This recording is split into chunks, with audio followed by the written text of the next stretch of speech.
Hello, Radical Reviewer here, and welcome back to The Puppy Corner, a show where we do a deep dive into a children's book. In today's episode, we're taking a look at The Little Red Hen. Originally an Old English folktale, this rendition was published in 2011 and written and illustrated by Paul Galden. If you know this story, you might think of it as an inspiring lesson about the importance of contributing to household chores. Or perhaps you see it as a cautionary tale about the dangers of free handouts. We're going to get into all that to be sure, but to start, let's take a look at this story. Once upon a time, a cat and a dog and a mouse and a little red hen all lived together in a cozy little house. The cat liked to sleep all day on the soft couch, dreaming about anchovies. The dog liked to nap all day on the sunny back porch, dreaming about a bone with a fly on it for some reason. And the mouse liked to snooze all day in the warm chair by the fireside, dreaming about cheese, of course. So the little red hen had to do all the housework. She cooked the meals and washed the dishes and made the beds. She swept the floor and washed the windows and mended the clothes. She raked the leaves and mowed the grass and hoed the garden. One day, when she was hoeing the garden, she found some grains of wheat. "Who will help me plant this wheat?" cried the little red hen. "Not I," said the cat. "Not I," said the dog. "Not I," said the mouse. "Then I will," said the little red hen, and she did. Each morning, the little red hen watered the wheat and pulled the weeds. Soon the wheat pushed through the ground and began to grow tall. When the wheat was ripe, the little red hen asked, "Who will cut this wheat?" "Not I," said the cat. "Not I," said the dog. "Not I," said the mouse. "Then I will," said the little red hen, and she did. When the wheat was all cut, the little red hen asked, "Now who will take this wheat to the mill to be ground into flour?" "Not I," said the cat. "Not I," said the dog. "Not I," said the mouse. "Then I will," said the little red hen, and she did. The little red hen returned from the mill, carrying a small bag of fine white flour. "Who will make a cake from this fine white flour?" asked the little red hen. "Not I," said the cat. "Not I," said the dog. "Not I," said the mouse. "Then I will," said the little red hen, and she did. She gathered sticks and made a fire in the stove. Then she took milk and sugar and eggs and butter and mixed them in a big bowl with the fine white flour. When the oven was hot, she poured the cake batter into a shining pan and put it in the oven. Soon a delicious smell filled the cozy little house. The cat got off the soft couch and strolled into the kitchen. The dog got up from the sunny back porch and came into the kitchen. The mouse jumped down from his warm chair and scampered into the kitchen. The little red hen was just taking a beautiful cake out of the oven. "Who will eat this cake?" asked the little red hen. "I will," cried the cat. "I will," cried the dog. "I will," cried the mouse. But the little red hen said, "All by myself I planted the wheat, I tended the wheat, I cut the wheat, I took the wheat to the mill to be ground into flour. All by myself I gathered the sticks, I built the fire, I mixed the cake, and all by myself I'm going to eat it." And she did, to the very last crumb. Why is she eating like a hen, but she was using her wings like arms before? Okay. Anyways, after that, whenever there was work to be done, the little red hen had 3 very eager helpers. Wow, wasn't that nice? Now, most folks come away from this story having enjoyed a simple narrative about the importance of contributing to household chores. But some see a deeper culture war societal critique type message in the text, as illustrated by some of these reviews I saw on Amazon.com. I love the moral of this story. If you do all the work, you get to reap the rewards of your labor. This is the ethic I want to instill in my grandchildren, not that you get to sit on your backside and expect to reap the rewards of others. I mean, that one's not so bad. Let's try another. Every American should read this book, especially those who think socialism and free stuff doesn't have a downside. There you go. That's what I'm talking about.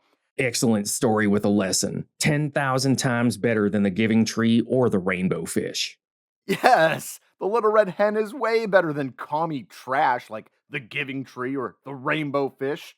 Why don't more children's books teach the real golden rule that sharing is for suckers?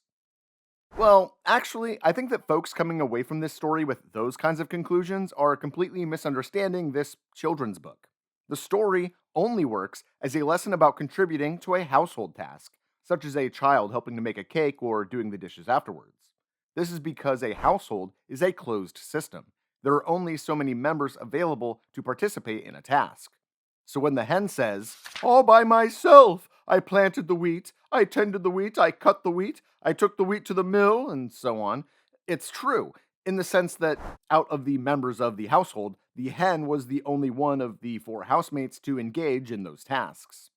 However, if we expand this lesson to the level of society, we lose that closed system aspect of the story. If it isn't just about the members of the household, but about society as a whole, all of a sudden, the hen did not do all the work by themselves. If you don't believe me, just ask yourself, who made the gardening tools used to grow and harvest the wheat? This is not rhetorical. Let's seriously answer that question. Well, to start, there needed to be thousands of years of farmers cultivating grain before the hen could even begin this task, but okay, so there is some wheat in the yard. Who made the rake and hoe and watering can the hen used to harvest it? Well, there needed to be miners to dig up the ore, and loggers to cut down trees, and trains and boats and trucks and such to bring those raw materials to factories to be processed into metal and lumber. Then, probably more trains and trucks and boats to bring those processed materials to other factories where workers combined them into the rake and hoe and watering can that the hen used. Or, wait a minute, it actually goes much, much, much further than that. Who made the tools and machinery used to dig up the ore or cut down the trees? Who made the processing and manufacturing infrastructure used to turn those materials into gardening tools? Who made the trains and trucks and boats used to transport these goods? Furthermore, all these workers live somewhere, right? Who built their dwellings, and with what tools and materials? How were those created?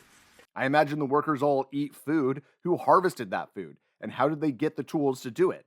Who built and maintained all the infrastructure that makes all of this possible, such as roads and railroads and ports and the electrical grid and plumbing and all the rest? Who taught all of these workers to make all of these things? And how? And with what? And who taught those who taught them? And on and on and on it goes. And that's all just so that the hen has a rake and a hoe and a watering can for growing and harvesting some wheat in the backyard. What about the mill that processed that wheat into flour? What about the sugar, the milk, the butter, and eggs that are in the cake? What about the kitchen utensils and dishes and kitchen appliances that were used to make the cake? At the society level, we have to remember that no one is an island. Though the hen did all of the work at the household level, at the societal level, the whole society contributed to making the cake. In fact, if the labor of the hen implies ownership of the cake, as the story suggests, then this is actually obviously a communist tale about how the laborer is entitled to what they produce. The fruits of the labor should belong to the laborers. Well, let's not read that far into things. Instead, let's move on from the hen and talk about the other characters in the story, the freeloaders, the cat, the dog, and the mouse. Actually, first a little aside. If they live on a farm and the main character is a hen, why didn't Paul use other farm animals rather than household animals? This shouldn't be about a dog, a cat, a mouse, household animals, and then randomly a hen. Wouldn't it make more sense if the story was about a hen and then like a cow, a pig, and a duck or something? Stupid nitpick. Anyways, let's talk about the lazy, good for nothing cat and dog and mouse of the story. At the household level, providing free cake to a bunch of moochers who never contribute to any household chores would probably lead to a bunch of resentment and fighting, if not complete breakdown of the household. We have rules in this house. We all agreed to them, people. I'm counting at least 12 violations. So the lesson stands. You should contribute to household chores if you want to reap the benefits of living harmoniously with your housemates.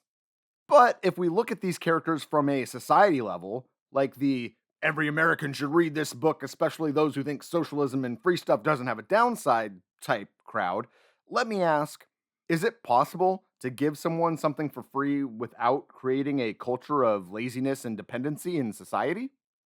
You might think the answer's obvious, but let's look at some real-world examples.